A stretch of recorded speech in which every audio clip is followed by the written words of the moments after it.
coming in with. Yeah. What is this song? I don't know. You guys just keep working. I'm going to go. Matt recently sat down with a group of some very smart people offering words of wisdom for the new year. Warren Buffett, Tony Robbins, San Antonio Mayor Julian Castro, and Sara Blakely, the founder of Spanx. Matt began by asking the group, after so many economic starts and stops, what they expect in 2013. Is it ever a good idea, in any of your opinions, in a down time when you've been battered and you've been through a tough time, to splurge? Treat yourself to something that improves your outlook on life. Good idea? Well, maybe occasionally, sure. But splurge means that you do it once in a blue moon, not, folks that don't save, that spend their money in ways that they shouldn't. Matt, the best investment you can always make is in yourself. I took a Dale Carnegie course. Say that again. It cost me $100 when I was 20. It changed my life in a big way. I mean, before that, I could not speak in public. I was a total disaster. And it gave me the chance. I was going to go sell stocks, and I knew I had to be able to talk to people. And so anytime you can invest in yourself, you'll get a payoff, 1,000 for one. That's an amazing piece of advice, especially for the coming year. Have you done something like that? The first thing that popped into my mind is when I could not really afford it, I splurged on a nice watch when I was selling fax machines door to door, and that watch became my symbol to myself where I was headed. And it was just something I made a decision to do. I still have the watch. So inspiration. You needed inspiration. That was inspiration for me, but it was also the belief in myself, like, I'm going to get there. I mentioned that you're all successful. You're all self-made, all right? Was the drive to succeed in your DNA, or did you find it somewhere else? How about you, Mr. Buffett? I think it was, but I was encouraged by my father. I think if I'd had a different set of parents, it might have been different. But I always like to do business. I like to buy. When I was 5 years old, I'd buy 6 Cokes from my grandfather's grocery store for $0.25 and sell them for a nickel each. And then, maybe I can sell you something today. Tony, is it in your DNA? Caring about people did. I think circumstances of pain made me look for answers. I wasn't a popular kid. I loved people. But I was a kid that would go bake cookies, believe it or not, as a guy and take them to the grocery store and take care of the people. I was the oldest of 3 and had a lot of responsibility. But it made me want to find answers, like what makes the difference in people's lives, and I became obsessed with it. Sarah?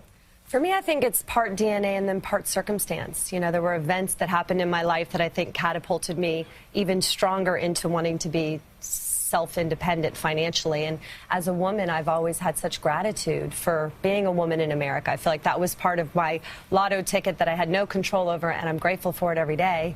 And so, the people that have worked so hard to give me the opportunity in this country, that's exciting for me.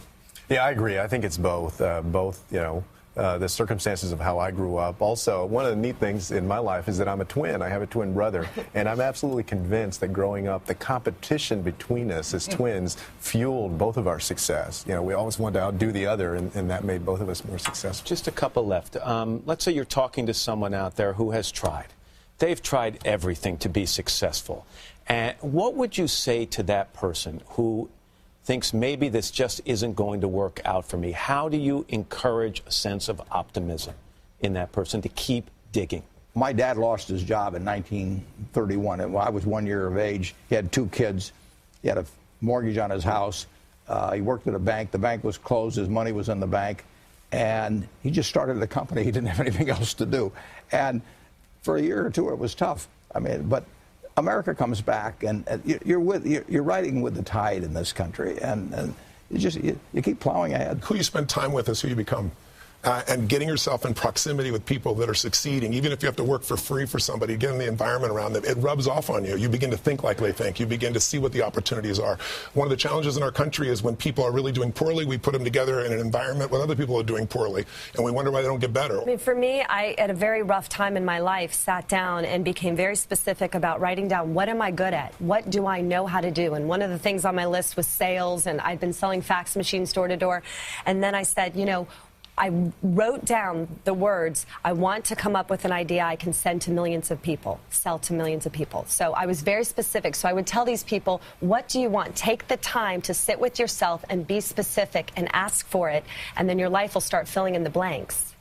I'd say that if you take the time and the energy to invest in yourself in all the different ways that you can, and you keep knocking on the door, I think everyone would agree that eventually that the door gets opened. Maybe it's not the biggest door in the world that you see right away, but a small door. But a door gets opened that can lead to the great things that folks are looking for. That's great advice. Great Yeah. collection of talent there, Yeah, too. absolutely. Take it from Money. them.